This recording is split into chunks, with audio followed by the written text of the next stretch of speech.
Paano mag-wiring ng isang switch, isang ilaw at may tatlong outlet tayo dito? Ito yung supply natin na 220 volts galing dito sa load side ng circuit breaker. Black ito yung live, white naman neutral. Ang supply na live, dito natin yan i-connect sa common ng single switch, supply na live ng unang outlet, at supply na live dito sa pangalawang box. So itong apat na wire, ito yung splice natin. Next, dito na tayo sa return ng switch. Sa return ng switch, dito natin i-connect ang supply na live dito sa socket. Itong dalawang wire, ito yung splice natin.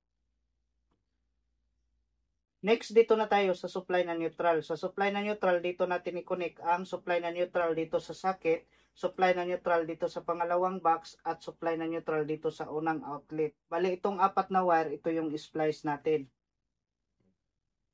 Next, dito na tayo sa pangalawang box. Itong black, ito na yung supply natin na live, at ang white, ito na ang supply natin na neutral. Ang supply na live, dito natin yan i-connect sa supply na live ng unang outlet at supply na live ng pangalawang outlet. Bali, itong tatlong wire na to, ito yung splice natin. Next, ang supply na neutral, dito natin i-connect ang supply na neutral dito sa unang outlet at supply na neutral dito sa pangalawang outlet.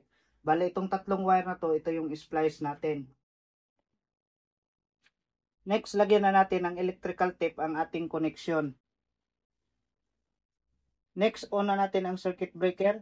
Kapag i-switch on natin ang switch, dapat iilaw itong bulb.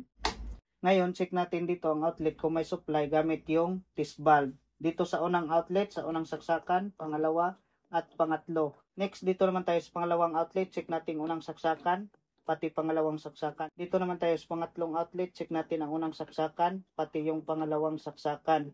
Kapag i-switch off natin ang switch, dapat may supply pa rin yung outlet natin dito. So, off natin.